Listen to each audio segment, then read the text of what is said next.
You know, we get all sorts of interesting source material here on the deep dive, but the book you sent our way, it might just take the cake for sheer candor. Oh, yeah.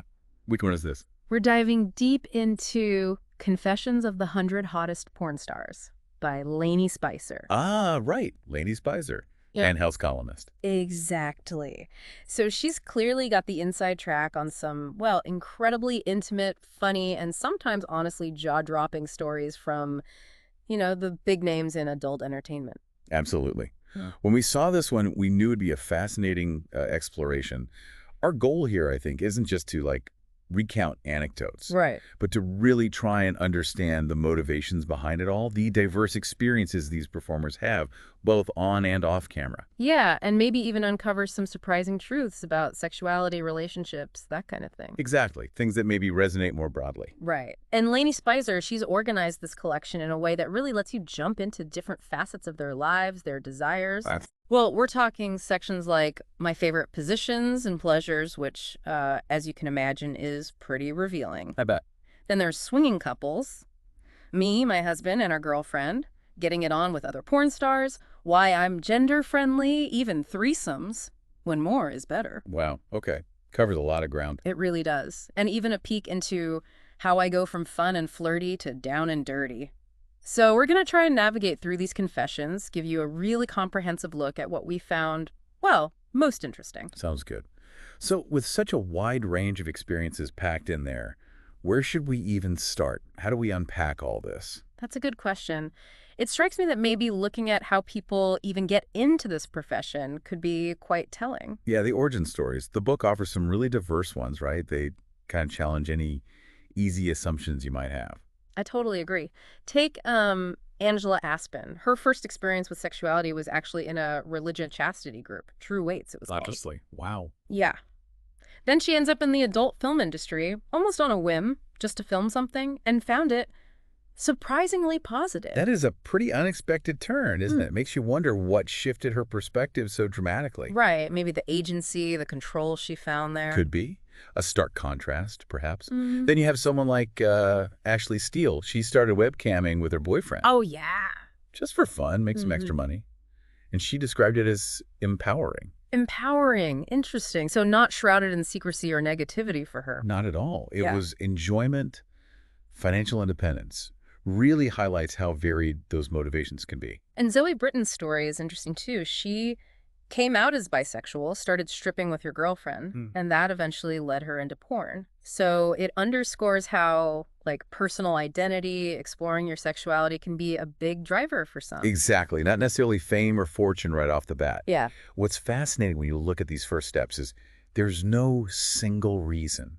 For some, it's almost accidental, like a surprising pivot. Right. For others, it's tied to self-discovery, money, or just a natural next step from something similar. It immediately tells you the people in this industry are incredibly diverse, different backgrounds, different paths. Totally. Right.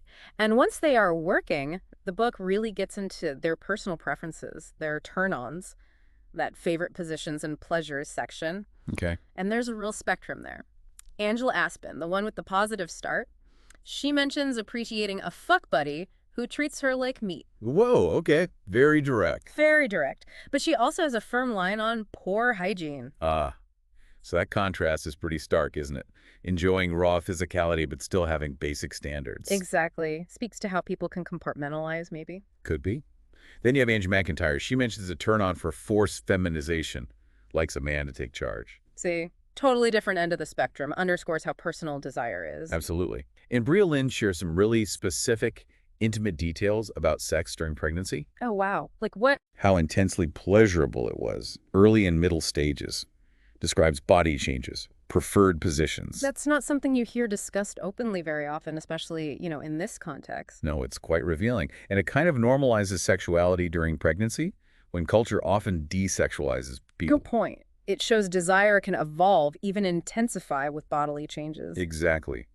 Catalina Cruz mentions enjoying watching women together and being licked. Again, diverse attractions. And, like Angela. Let me guess, hygiene. Yep. Cleanliness is a high priority.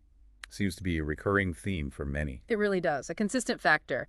Interestingly, Evan Seinfeld offers a more, maybe traditional male view. How so? Suggests women are mostly turned on by size and confidence. Well, that's one viewpoint. The book definitely paints a more complex picture of female desire overall. For sure. Felicia Fallon keeps it broader, just prefers men who know how to work it, bedroom and elsewhere. Right, and Jace Dean offers a different angle again, focusing on connecting with the woman, making sure she's comfortable, enjoying it. That sounds more collaborative? Considerate, maybe? Yeah, it does. Makes you wonder how common that approach is, or if it's a shift. Good question. Jamie Lynn had a cool personal discovery. She realized she could squirt. Oh, really? Yeah, and found it incredibly arousing. Shares that really openly. Wow, that's specific. Caden Cross finds men in positions of authority attractive. Okay, so that power dynamic thing comes up again. Seems to resonate with a few of them. Yeah. And Mary Carey's confession about playing games with basketball players, the height difference, adds a playful, almost fetishistic element. Right, and Mia Isabella talks about simpler pleasures like masturbating in the bath, appreciating women's beauty, more introspective. Shows desire isn't always about direct interaction, you know. Mr. Marcus emphasizes confidence, self-awareness in a woman. So psychological factors are key for him. Seems like it. Neva enjoys rough, deep sex, but she's also candid about learning to fake orgasms well. That honesty is quite striking, probably a reality beyond the industry too. Very likely. Nick Manning's is unique. Values having sex with his Cheryl Tykes poster. His poster. And finds women look best in their birthday suit. More solitary visual desire there. Definitely different. Peter North keeps it fairly traditional, likes dirty talk, likes being on top. Priya Rai prefers men but enjoys making out with girls.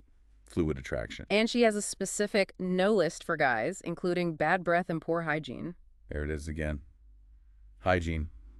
Can't escape it. Nope.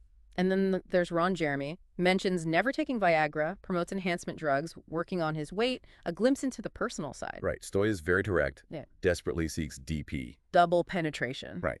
And enjoys group sex. Very clear about her desires. And Taryn Thomas shares that enjoyment of multiple partners, finds being held down arousing, and then the porta potty thing. Yeah, her passion for sex at a porta potty really underscores how diverse and unexpected turn-ons can be. You really can't make some of this stuff up. Taylor Wayne identifies as strong, can't respect a weak man, enjoys being in control. Okay, Tara Patrick offers something more poetic. Living on Water, Johnny Walker Blue, and Each Other emphasizes passion, connection. That's nice. And Travis Knight keeps it wondrously simple. Loves his wife's hot ass and smile. Sweet. Valentina Vaughn sometimes finds begging during sex thrilling, exploring submission. Interesting. And Veronica Hart finds humor a major turn-on, likes a partner who takes initiative. So looking across all of these, the sheer variety, the specificity, it just jumps out. Absolutely. It challenges any idea of a universal sexuality, even within this specific world, deeply personal. Totally. Now, the book also gets into the dynamics of swinging couples, me, my husband, and our girlfriend. Right. That section gives some really interesting perspectives on how those polyamorous relationships work, especially in this context. Indeed. Alexandra Silk talks about enjoying seducing and swinging with her husband and their girlfriend. And she notes the community therein is very open into sharing, learning. Suggests a culture of openness, communication. Yeah. Daisy Lane echoes that. Says open communication is crucial in her relationships with her husband and girlfriend. And Dick Chibbles, Daisy's husband, shares his side too. Notes his wife is bi, they have a girlfriend, and they have clear rules for safety, comfort. That focus on rules, respect, seems vital in those setups, doesn't it? Definitely. Gina Lynn mentions, including her husband and other men in her on-camera work, enjoys the variety. And Lexi Tyler describes tag teaming with her husband, Rob, with other girls. Really shows how intertwined their professional and personal lives can be and how they navigate that. Totally. Luke Wilder, Alexandra Silt's husband, he also swings with her and appreciates the honesty he sees in adult videos. Interesting take. Lex Cassidy dates a fighter, enjoys rough sex, and has a live-in girlfriend. Shows the diverse forms these relationships take. Yeah, not a one-size-fits-all model at all. Yeah. Raylene and her husband have been with another couple, like it for special occasions. And they have a webcam for subscribers, again, blurring those lines. And Cinnamon Love shares having 2 men in her vagina at once, enjoying the intimacy with multiple partners.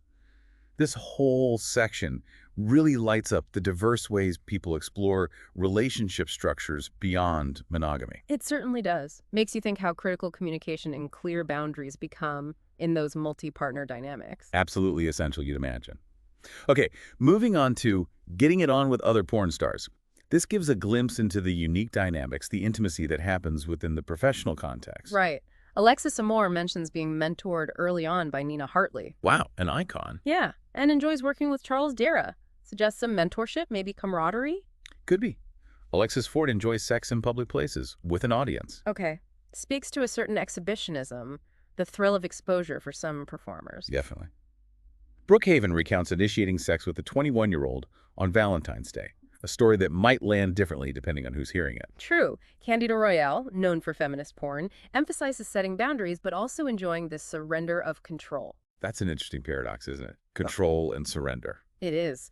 Georgina Spelvin, a veteran, prides herself on meticulous hygiene. There it is again. Huh. And her hard-won agility highlights the physical demands, professional standards. Yeah. Isis Taylor met her husband on set, talks about the intensity. James Bartholet just shares his story, coming to Hollywood, working in films. A bit of personal history. Jelena Jensen keeps it simple.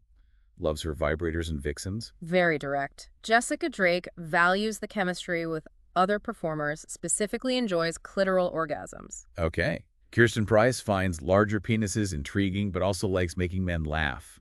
That connection and humor theme again. It keeps popping up. Lupe Fuentes, started in Spain, enjoys watching men with other women, a voyeuristic aspect. Right. Lynn LeMay, though, prefers just watching.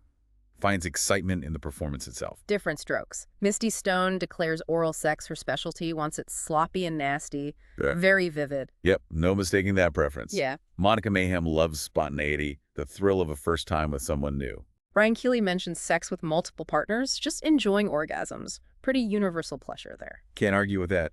Shauna Lainie talks about her first anal scene with Nick Manning, finding it surprisingly pleasurable. Overcoming initial reservations, maybe? Taylor Vixen enjoys afternoon masturbation delights and creating content. Shows the ongoing nature of sexuality, self-pleasure, even outside of partnered scenes. Yeah, and Vicky Chase enjoys orgies, even documented her wedding night on camera. Whoa, really blurring those personal and professional lines. This section gives a fascinating look at how intimacy functions when performing is part of the equation. Absolutely. Personal preferences, professional activities, intersecting in unexpected ways. Okay, let's turn to why I'm gender-friendly. Ah, right. This really speaks to evolving understandings of sexual orientation within the industry. Totally. Allie Hayes enjoys working with both men and women, appreciates the different dynamics. Bridget B. calls herself a wild child on a porn set, enjoys both male and female partners. Charlie Lane and Sherry Freddy both explicitly ID as bisexual, enjoy working with both. That open affirmation seems quite prominent here. It really does. Jana Jordan says she tries to have sex daily. Gender doesn't matter. It's about the act, the connection. Right. Janessa Brazil masturbates frequently, enjoys both male and female partners in scenes. Layla Starr also enjoys both and shares a quirky confession. Obsession with stealing girlfriends' panties.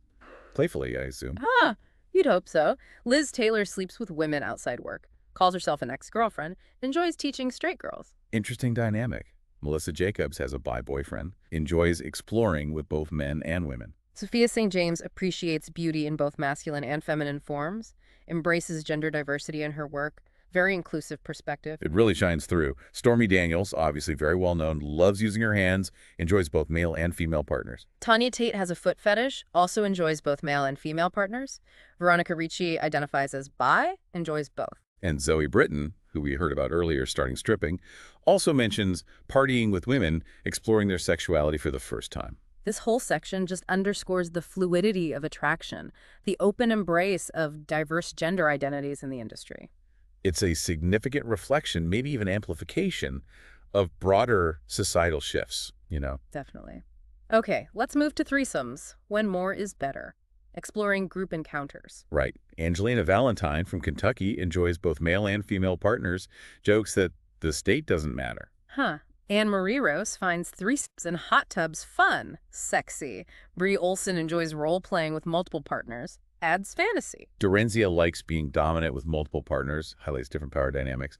Joanna Angel also likes roleplay, especially with couples. Julia Ann, worked with Brazers, also enjoys working with couples and threesomes. Cagney Lynn Carter IDs is non-monogamous, enjoys open relationships. Suggests threesomes fit naturally there. Makes sense. Kayla Page has been in relationships with two partners, enjoys that dynamic specifically. Kelly Devine shares a memorable and painful early anal experience with Vin Diesel. Led to surgery. Oof. A stark reminder of potential physical risks, even professionally. Yeah, definitely. Lisa Ann enjoys talking dirty, has experience with threesomes. Misty Dawn says an orgy is her idea of a good time, enjoyed scenes with multiple partners. Olivia Lovely enjoys threesomes off camera, but guess what? Hygiene preferences. Bingo. Clear preferences there. Renee Perez recounts a spontaneous encounter in a bar bathroom. More impromptu. Robin Bird enjoys orgies, emphasizes open communication among partners. Sunny Leone reveals her boyfriend gave permission for a three-way, underscores consent, communication in their relationship. Right. And Tabitha Stevens mentions a scene with a dildo and two men, notes her husband enjoys her BJs. This section shows diverse motivations, experiences with group sex, planned, spontaneous, all sorts. It really does, and highlights communication, consent, preferences, even in those dynamics. Okay, finally, let's delve into how I go from fun and flirty to down and dirty. Right. Exploring that transition to more intense intimacy, Ilya Janine mentions dating three guys named Mike, enjoys the variety. Three mics. Aria Giovanni emphasizes needing comfort, humor first, before things get intense. Yeah. A foundation. Makes sense. Bran Benson enjoys aggressive, dirty sex, prefers being the aggressor. Brittany Andrews enjoys traditional sex and using a strap-on. Heather Van Deven values imagination in a partner, but also clear boundaries. Boundaries again. That theme of communication, respect. Yeah. Jade Vixen identifies as a fetishist, particularly into latex. January Seraph enjoys beautiful, sexy, and pregnant scenarios. Yeah. More specific, maybe niche. Yeah. Jessie Jane likes pushing boundaries, exploring different facets of sexuality. Justine Jolie finds the build-up, the anticipation, really exciting. Kitty Von Dolce enjoys role-playing, the power dynamics within that. Yeah. Marie Madison prefers the intensity of raw, unprotected sex. Yeah. A more risk-taking approach. Definitely. Mia Presley values playfulness, connection. Nikki Benz thinks confidence and willingness to explore are key for that transition. Nina Mercedes enjoys the contrast, that shift from sweet to dirty. Phoenix Marie emphasizes energy, connection. Sabrina Marie enjoys the buildup of tension, desire. And Sophia Santi likes the change in energy, intensity, as things escalate. This final section really highlights individual approaches to escalating intimacy. Absolutely. Wow. This deep dive into the Confessions book, it's provided a remarkably diverse, really candid look into the adult entertainment industry. For sure. We've explored how people get into it, the huge range of preferences and turn-ons, different relationship structures, the nuances of going from flirty to intense. Yeah, it's a lot. So considering all these incredibly varied, often really open confessions we've talked about, it really makes you think, doesn't it? About what specifically? Well, what these insights might tell us about human sexuality more broadly, and how we, as individuals, as a society, understand pleasure, relationships. Could the desires and experiences in this book be maybe more universal than we might initially think? Exactly. It definitely gives you food for thought about the whole spectrum of human intimacy and connection, something to mull over.